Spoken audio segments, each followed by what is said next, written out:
Nếu mà bạn gặp một cô gái đang đi một mình, khả năng vào là rất là cao, khả năng bạn để vào bắt chuyện là rất là cao, bởi vì mình cảm thấy dễ mà. Và với một cô gái đi một mình ấy thì hãy hướng tới việc mà instant date. Theo kinh nghiệm của tôi ấy, ở Việt Nam cái tỷ lệ mà ra đường một mình của con gái nó không cao. Và tôi hỏi đến 10, nếu mà tôi hỏi 10 cô gái đang đi một mình, có phải em trên 25 tuổi hay không, 90% là có. Dưới 25 tuổi họ không có đủ bản lĩnh để họ đi một mình. Thứ hai nữa là ở người Việt Nam khả năng đi một mình thấp hơn rất là nhiều so với người phương Tây. Người phương Tây họ đi một mình, một cô gái đi một mình đi khắp thế giới. Ở Việt Nam đi khắp thế giới đi một mình chắc có vài cái tên, ví dụ Huyền Chip, ví dụ là Phương Mai, những cái tác giả của những series du ký nổi tiếng mà tôi đối ngưỡng mộ mấy người đấy. Đọc những cái câu chuyện của họ thì để thấy là ở ngoài kia, ở ngoài thế giới ấy, những cái người châu Á mà dám đi một mình vòng quanh thế giới là cái điều nó quá là lạ lẫm với họ. Nhưng còn một cô gái da trắng thì nó cũng không phải điều gì quá lạ lẫm đâu, họ mạnh mẽ hơn. Và khi mà mình quen một người mà đang đi một mình ở ngoài đường ấy thì khả năng cao một điều nữa là họ đang buồn. Họ đang buồn. Hôm thứ bảy tuần trước, tôi dẫn Đức đi vào club, và trong club đấy là một club cực kỳ là sôi động sau 12 giờ. Và ở đấy Đức không phải là một người quen được với cái môi trường như thế. Anh ấy quen với một cái môi trường trầm tính hơn, và khi vào đấy anh thấy bị lạc lõng. Và tôi bảo là để có thể là bắt chuyện được với mấy cô gái đang nhảy nhót xung quanh kìa thì bắt buộc cậu phải có năng lượng cao bằng họ. Còn nếu mà không ấy, hãy tìm một miserable girls. Ở đâu đó trong cái club đấy vẫn có những cô gái cảm thấy mình bị lạc lõng ở môi trường này. Họ không đủ năng lượng để họ nhảy nhót như những cái cô năng động ở ngoài kia. Thì ở đấy cũng là một cái đối tượng rất là hợp với một anh chàng cũng miserable guy, có nghĩa là một anh chàng cũng buồn bã, không hòa nhập được với môi trường. Hai người buồn bã có thể hợp với nhau, và cậu ấy đã bắt chuyện với một cô gái cũng buồn bã như thế. Cơ hội rất là lớn nhưng do kinh nghiệm chưa đến nên nó bị trượt thôi. Cô ấy sau đó cô ấy đi với một cậu khác. Thì đó là một cái ví dụ về một cái câu chuyện rất là thật ở việc là ở ngoài kia một cô gái điều mình, người Việt Nam khả năng cao trên 25 tuổi đang buồn hoặc là đã từng đi nước ngoài. Hãy hướng tới instant date. Sao mình không đi dạo với nhau một chút nhỉ? Hãy thử nói câu đấy xem. Kể cho bạn thêm một câu chuyện nữa, đó là hôm đấy tôi lên Lương Ngọc Quyến tại Hiện, đi ở trên phố đấy, tôi nhìn vào trong một cái quán bar mở ở Lương Ngọc Quyến. Tôi thấy một cô gái đang ngồi ở quầy bar và đang ngồi một mình. Lúc đầu tôi khá là ngại trong việc là đang ở ngoài đường mà đi vào một cái quán bar mà mình bắt chuyện. Nhưng lúc sau tôi đánh liều, tôi vào thử thì tôi chào cô ấy, và cô ấy cứ nghĩ tôi là Tinder guy của cô ấy. Hóa ra là cô ấy đang chờ một cái buổi Tinder date. Anh chàng Tinder date của cô ấy chưa tới, và cô ấy đến trước, cô ấy đang chờ, và tôi một anh chàng lạ hoắc bước vào.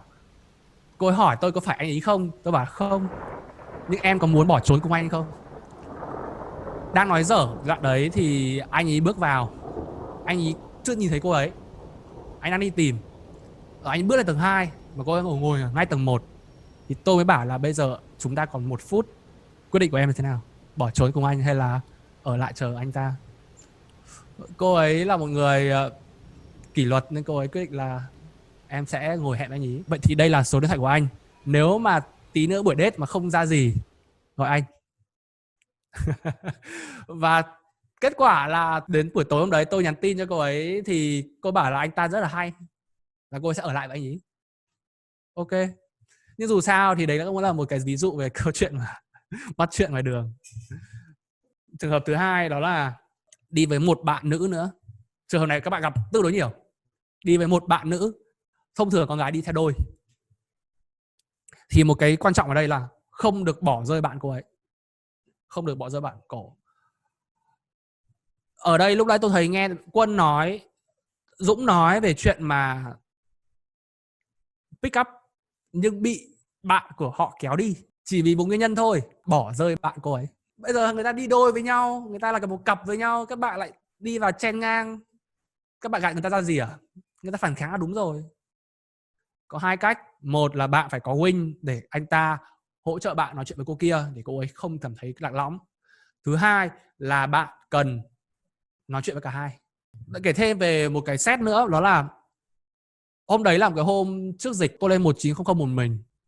Tôi gặp hai cô gái và tôi bắt chuyện. Tôi nói chuyện với cả hai cô gái và đến mức cái cô mà tôi không phải là target girl đấy, cô ấy còn bảo là anh thích bạn em đúng không? Em mai mối giúp anh nhé. Hãy kéo cô ấy làm đồng minh. Đó là một cái điều rất hay. Và cô ấy thế nào? Trước dịch chúng tôi đã set up với nhau một buổi hẹn, nhưng tự nhiên bùng cái dịch cái cô ấy về quê. Một cô bé sinh viên năm nhất bùng nó về quê. Nhưng các bạn biết không, rất tình cờ thôi. Hôm qua mọi người xem cái story của tôi đúng không? Trên Facebook và trên Instagram thì tự nhiên cô ấy reply tôi. Chúng tôi không nói chuyện với nhau khoảng mấy tháng rồi. Bỗng dưng là up cái story lên, cô ấy cười ha ha và cái story đấy cái tôi nhắn tin trả lời nói là cũng lâu lắm rồi không nói chuyện với em nhỉ. Và chúng tôi nói một đoạn thì tôi hỏi là em thích thứ mấy? Em thích thứ 9. Ở đây anh không có thứ 9, anh chỉ có thứ 2 đến thứ 7 thôi. Thứ 2 cũng được ạ. Nhưng thứ 2 thì anh có một cái sự kiện mà đến 10 giờ anh mới về cơ. Em có thích số 10 không? Em thì cũng đi làm đến 9 rưỡi nên có lẽ là phải hẹn muộn mới được. Vậy thì tối nay sau khi sự kiện xong mình gặp nhau. Và cô ấy đồng ý. Thì tí nữa sau khi gặp mọi người xong thì có lẽ tôi sẽ tạt qua xem mặt mũi cô thế nào. Tôi sợ tôi quên mất rồi. Cũng lâu lắm rồi không nhắn tin với nhau và cũng không biết thế nào nữa. Gặp nhau trong club tối hôm mong. Để xem chuyện gì xảy ra. Có thể kể với mọi người câu chuyện sau nhé.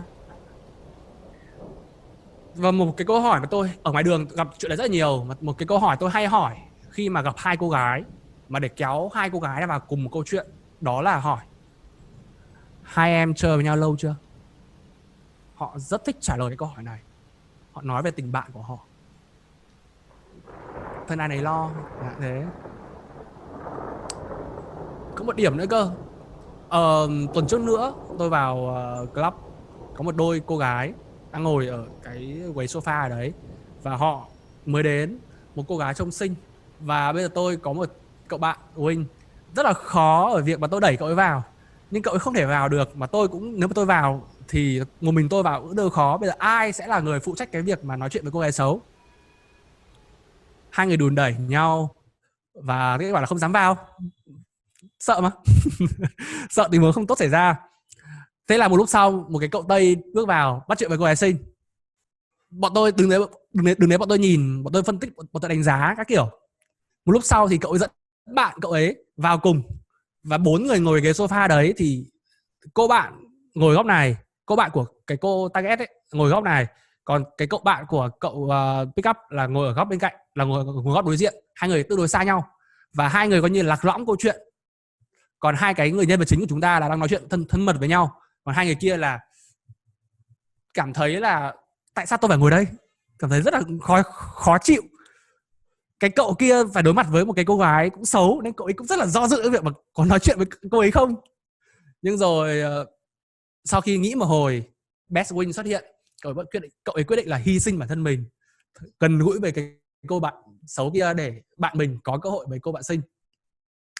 Và thế là thậm chí là khi mà cái con trai, cậu bạn ấy chủ động với cái cô xấu thì cô xấu còn mắt sáng rực lên và hưởng ứng luôn. Và hai người họ còn hôn nhau trước cả đôi chính. Thì đấy gọi là best win. Best win ở chỗ là anh ta hy sinh bản thân mình để có thể giúp bạn mình đạt được mục đích. Và đương nhiên rồi, một cô gái xấu nhiều khi cô ấy tự ti về bản thân, và chỉ cần một chàng trai chủ động thôi là cô ấy đã sướng rồi. Thì đó là một cái ví dụ, một câu chuyện khác. Một trường hợp nữa mà các bạn hay gặp đó là cô ấy đi với nhóm bạn. Trường hợp này khó hơn. Và trường hợp này thì cái lưu ý của tôi đặt ra, lưu ý các bạn đó là hãy chú ý cái năng lượng mà các bạn phân bổ cho mọi người. Và một cái câu mà tôi hay nói với trường hợp như này đó là anh mượn bạn em một chút được không? Bởi vì nó khác trường hợp ở trên, đó là một cô gái thì cô ấy có thể bị cô đơn, nhưng ở đây có một nhóm bạn thì mình kéo một cô bạn ra thì vẫn còn 2-3 cô nữa nói chuyện với nhau thì ok. Nên cái chuyện mà anh mượn bạn em một chút, kéo ra riêng và nói chuyện riêng vài phút, đấy là điều có thể. và tôi làm việc đấy cũng vài lần. Và lần trước tôi có bắt chuyện với một cô gái, sau khi nói chuyện một hồi xong, lấy contact xong, thì tôi ra tôi nói chuyện với đám bạn là cảm ơn các em đã cho anh cơ hội nói chuyện với bạn em một chút. Sau đó chúng tôi nói chuyện với nhau và cũng lại gợi ý việc mà mai mối. Thì cái câu chuyện ở đây là các bạn hãy đừng coi họ là đối thủ, hãy kéo họ làm đồng minh. Và cái việc mà thực sự là cân được cả cái nhóm lớn đấy, nó cần một cái năng lượng tương đối cao nếu mà chỉ có một mình bạn. Tôi vẫn nhớ trong clip của anh Linh Pua có một cái clip ngày xưa, có một cái set đó là anh nói một nhóm 3 người, một cái cô gái rất thích anh ý rồi, và 2 cô gái còn lại cũng tương đối thích. Thì anh có một trò ảo thuật, em có biết trò gì không? Đó là 3 em đến nhà anh tối nay và sáng hôm sau các em biến mất khỏi cuộc đời anh. Một câu nói vui thôi, nhưng vì tôi không hiểu sao, và vì cái cô kia cô thích quá nên cô ấy cũng đùa theo, mà cô ấy không phản ứng tức giận. Cái đi pick up nó rất là có nhiều cái câu chuyện hài hước dễ thương như thế, bởi vì chúng ta đang đối diện với cái mới mà, có rất là nhiều thứ hay ho. Một trường hợp nữa khó hơn, đó là cô ấy đang đi với nhóm nam và nữ, cả nam và nữ. Thì cái lưu ý ở đây đó là cái năng lượng của bạn phải thực sự là cao để có thể là cover được hết cả cái đám đấy. Nếu bạn muốn làm Master of Ceremony hoặc là MC, là người lead của cái nhóm bạn đấy.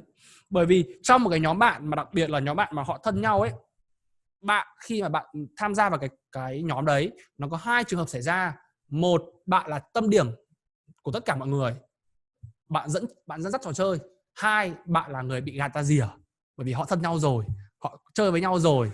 Tôi đã gặp nhiều trường hợp mà chính bản thân tôi bị gạt ra rìa, không biết làm thế nào để do nó vào, cho dù là ở đấy là có người quen tôi nhá. Tức là anh ý là quen tôi, anh ấy kéo tôi vào hội anh ấy, thực sự là không thể nào chơi được, bởi vì họ chơi với nhau theo kiểu gì đó mình không tham gia được vào.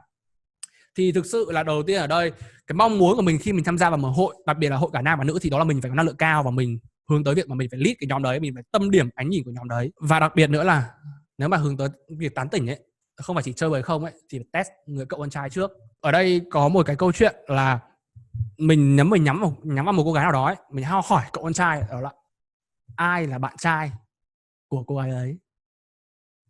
Hãy hỏi riêng cậu ấy, một cậu bất kỳ thôi, để nắm được cái tình hình, rồi hãy tính các bước tiếp theo. Hoặc là nếu mà giả sử là muốn là kiểu lead cả cái hội nhóm đấy, thì hãy hỏi câu là hôm nay các bạn đến đây chơi trò gì đấy, mình tham gia với. Đi party rất là dễ có cái chuyện đấy, nếu mà xử là cũng là một người thích nhảy nhót. Vấn đề là nhiều khi mình cũng đéo thích nên họ rủ vào. Thực sự trong những cái gọi là cái festival âm nhạc ấy, lúc đấy mọi người điên dại lắm và mọi người luôn luôn muốn làm bạn với nhau, nhưng thực sự là chỉ làm bạn thôi. Khi mà tất cả đều đang muốn tập trung cho âm nhạc thì mọi người đều chỉ muốn làm bạn thôi. Còn chuyện mà tình dục tình ái các thứ là chuyện after party, nhưng nó cần phải có một cái giai đoạn mà mọi người là làm bạn với nhau trong cái thời điểm mà âm nhạc nó lên, trước khi chúng ta nghĩ đến chuyện mà after party sẽ chuyện gì xảy ra. Đầu tiên hãy chơi được cái trò chơi mà họ đang chơi đã, trước khi nghĩ đến cái chuyện mà là lead của cái nhóm đấy. Có một cái câu chuyện nhỏ về cái nhóm này, nó không đông lắm, nhóm này chỉ có 1 nam và 2 nữ thôi, nhưng cậu nam đấy thì rất là đô con, mình nhìn rất là ngại. Tôi đi qua con phố Lương Ngọc Quyến thì cái bàn đấy là đang ngồi ở ghế nhựa bên cạnh cái cô gái đấy, nhìn vào chân tôi và cô ấy cứ nhìn tò mò. Thì tôi quay ra, tôi thấy cô đấy, nếu mà cách đây khoảng 5 năm tôi sẽ né tránh, tôi sẽ biến mất, nhưng bây giờ tôi coi đấy là một điểm cộng ở chỗ là nó gây chú ý. Em có muốn nhìn rõ hơn không? Tiến vào, tôi vào, cô ấy rất là ngượng với việc mà mình đang soi xét người khác và bị người ta phát hiện. Thì sau đó tôi quay ra, tôi nói chuyện với anh chàng đôi con kia luôn, đó là hôm nay anh là bảo kê của 2 cô này đúng không? Không ngờ anh ta lại dễ gần như thế. Anh ta hơi đang say hơi ngà. Anh ta kéo tôi vào ngồi chơi cùng, rồi bọn tôi nói chuyện, bọn tôi hỏi nhau. Thì 2 cô kia là 2 cô từ Hải Phòng lên, và anh này là người Hà Nội, anh ta dẫn họ đi chơi. Anh ý một mình cân 2 cô gái cũng hơi mệt, nên anh cũng muốn tôi tham gia cùng. Nhưng hôm đấy tôi đã chọn là tôi đi với anh em, và tôi nói chuyện một lúc rồi tôi đứng dậy. Cho dù nếu mà thật sự là hôm đấy tôi đi cùng thì tôi nghĩ là mọi người sẽ là mở nếu mà tôi chọn một cô gái nào đó, bởi anh ý là bạn của 2 cô gái kia thôi, không phải nhắm cô gái nào cả. và anh ấy cũng rất là muốn bạn mình có một cái cuộc vui ở đó ở Hà Nội. Nhưng hôm đấy tôi đã quyết định là tôi đi với anh em, thì tôi đứng dậy sau khoảng 5 phút. Có thể khó hoặc có thể rất là dễ và rất là vui nếu mà các bạn biết cách. Một cái trường hợp nữa khó hơn, đó là đi với phụ huynh. Đi với phụ huynh này thì một cái quan trọng đó là phải xin phép và không được đùa, không được phải chân thành. Đừng có tỏ ra cái vai fuckboy ở đây. Hãy chào, cháu chào cô, cháu thấy rất ấn tượng với con gái của cô và cháu muốn nói chuyện với cô ấy. Thì hãy chờ xem họ có chấp nhận hay không. Nhiều khi là họ chấp nhận. Thực ra tôi không thích cái trường hợp đấy cho lắm, nhưng một số trường hợp thì cũng được. Tôi cũng làm một vài phát ở mấy cái hôm mà đông người ở trên phố đi bộ cũng gặp, cũng được. Cho dù là kể cả cô gái cũng đang ở một cái thế đó là không sẵn sàng bộc lộ bản thân, bởi vì bên cạnh phụ huynh mà. Nhưng đó là một cái thử thách dành cho các bạn. Một trường hợp nữa khó hơn nữa, đó là đi với một cậu con trai. Và cái việc của mình đó là nếu mà cô ấy xinh, hãy cứ khen cô ấy. Và quan trọng đó là test vai trò của anh ta. Anh ta là bạn trai, anh ta là bạn hẹn hò, hay anh ta chỉ là anh trai nuôi, anh ta chỉ là một đứa bạn thân khác giới. Hãy test xem anh ta là ai. Cách đây 5 năm, anh Huy Hùng, một cái tượng đài cách đây 5 năm của BBSL, thì tôi hồi đấy tôi chơi anh Hùng tương đối thân. Anh Hùng hôm đấy quen một cô gái trước đó ở local bar một tuần trước. Thì hôm đấy bọn tôi lên 9, bọn tôi gặp cô ấy đang đi với một cậu bạn. Thì ông ấy bằng một cách nào đó rất là ma thuật, thời điểm đấy tôi không để ý lắm, tôi không để ý kỹ. Ông ấy kéo cô ấy lại và khiến cho cậu con trai kia phải ra về. Tối hôm đấy hai người với nhau cả tối. Bọn tôi đi ở 9 xong, bọn tôi ra Hero cả buổi tối đấy. Sau đó hai người là lên giường với nhau đấy. Thời điểm đấy là thời điểm mà cô ấy đang rất là buồn, đang rất là thế nào đó, mà cô ấy dẫn theo một cậu con trai. Nhưng khi gặp anh Hùng, gặp lại một người mà cô ấy đã quen cách đây mới một tuần thôi, bằng một cách nào đó cô ấy đẩy cậu kia đi về, và cậu kia cũng đồng ý đi về. Để thì hãy đánh giá xem là thực sự hai người có vai trò như thế nào. Nói chuyện với cậu ấy, nói chuyện với cậu con trai trước khi nói chuyện với cậu con gái, rằng là cậu thật may mắn khi có một cô bạn gái xinh như thế. Nếu mà cậu ấy bảo là không, bọn em chỉ là bạn thôi, cơ hội của các bạn đấy. Còn nếu mà cảm ơn cậu, thôi bỏ qua. Một lời khen cho một cái người đàn ông, một người đàn ông sướng mặt nhất đó là khi đi cạnh một cô gái xinh đẹp và được người khác ngưỡng mộ. Thì bây giờ mình tặng cho họ một cái lời khen rất là tốt chứ sao. Mình không mất cái gì cả, mình còn cho họ cơ mà. Và một trường hợp nữa rất là khó, đó là một cô gái mà đi với một đám con trai. Trường hợp này thì lời khuyên của tôi đó là hãy lựa chọn thời điểm thích hợp để vào. Và thời điểm thích hợp ở đây là thời điểm mà khi cô ấy tách ra khỏi cái nhóm bạn đấy, thông thường đi vệ sinh.